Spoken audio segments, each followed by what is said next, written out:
সোণাৰৰ ব্ৰঞ্জৰ পদকেৰে জিলিকিল নাজিৰাৰ তেলপানী আদৰ্শ গাঁৱৰ 6 বছৰীয়া কন্যা অন্যনা বৰা।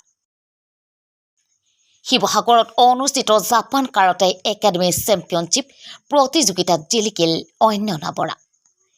শিৱসাগৰ জিলাৰ নাজিৰাৰ ভিতৰুৱা তেলপানী আদৰ্শ গাঁৱৰ প্ৰাঞ্জল বৰাৰ 6 বছৰীয়া কন্যা অন্যনা বৰাই এই বৰ্ষৰ 20 আৰু 21 এপ্ৰিলত শিৱসাগৰ বৰুৱাপুখুৰী স্বৰ্গদেউ চুকাফা প্ৰেক্ষাগৃহত অনুষ্ঠিত Japan karate academy of India চেম্পিয়নশ্বিপত স্বৰ্ণ পদক আৰু ব্ৰঞ্জৰ পদক লাভ কৰি প্ৰথম আৰু তৃতীয় স্থান লাভ কৰিবলৈ সক্ষম হয়। প্ৰায় 200ৰো অধিক ল'ৰা ছোৱালীয়ে অংশগ্ৰহণ কৰিছিল এই চেম্পিয়নশ্বিপ প্ৰতিযোগিতাত। ইয়াৰ উপৰি 6 বছৰীয়া অন্যনা বৰাই সৃষ্টিশীল নৃত্য প্ৰতিযোগিতাৰ লগতে পিয়লি ফুকন সাহিত্য সভাই অনুষ্ঠিত কৰা প্ৰতিযোগিতাত প্ৰথম স্থান লাভ কৰিবলৈ সক্ষম হৈছিল। কন্যাগৰাকীৰ এই সাফল্যত গৌৰৱান্বিত এতিয়া নাজিৰাৰ তেলপানী আদৰ্শ গাঁৱৰ ৰাইজ। নাজিৰাৰ পৰা দিলীপ হাজৰিকাৰ ৰিপৰ্ট, অসম ৰিপৰ্ট।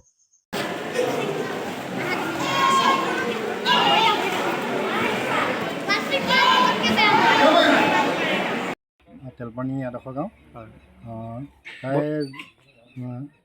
বয়স জেকে একাডেমি মানে এইটো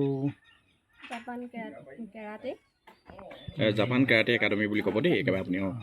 জাপান 1 মিনিট এই বস্তু হিলাই আছে এইটো পইচাতে থোৱা লাগে যিটো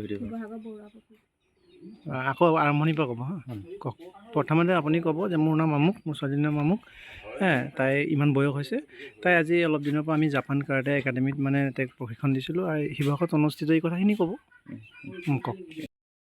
হয়, খুবেই ভাল লাগিছে। আমাৰ গাঁৱৰে নিবাসী প্ৰাঞ্জল বৰাৰ কন্যা অনন্যা বৰাই এই জাপানিজ কাৰাটে একাডেমিৰ পৰা তেওঁ সুনাম কঢ়িয়াই আনিছে, ভাল লাগিছে।